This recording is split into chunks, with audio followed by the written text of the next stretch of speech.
এই যে অবশেষে আমি রাজমিস্ত্রি কাজ করতেছি। মেশন বলা হয়, মানে প্লাস্টার। এটা হচ্ছে 3 তলা, আর নিচতলায় বালু 50 কেজি। দিনে 15টা লাগে একদিন কাজ করার জন্য। আর 4টা হচ্ছে সিমেন্ট। 4 বস্তা আর 16 বস্তা আপনার বালু। এইটা নিচ থেকে উপরে সকালে নিয়ে আসতে হয়, নিয়ে এসে সবগুলো মাখাতে হয়। মাখায় মাখায় কড়াইতে তুলে দেওয়া হয় এবং সেটা দিয়ে মিস্ত্রিরা কাজ করে। সো এই যে প্রথম থেকে যে প্রসেসটা আছে মিস্ত্রির কাছে যাওয়ার আগ পর্যন্ত, এই পুরোটাই আমাকে করা লাগে।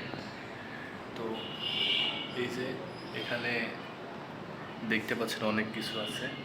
এখানে এই যে বালুগুলো মাখাইলাম, অল্প কিছু বালু মাখাইছি কারণ শর্ট পড়ছিল।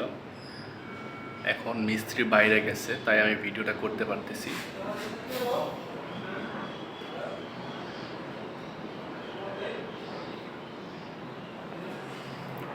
এটা হচ্ছে একটা বিল্ডিং, অনেক বড় একটা বিল্ডিং। এটাই হচ্ছে জীবন। জীবনে প্রচুর কষ্ট করতে হবে, টাকা উপার্জন করতে হলে প্রচুর কষ্ট করতে হবে। বেকার হয়ে বসে থাকলে চলবে না। বেকার হয়ে বসে তো সবাই থাকতে পারে, সবাই কিন্তু কষ্টের কাজ করতে পারে না।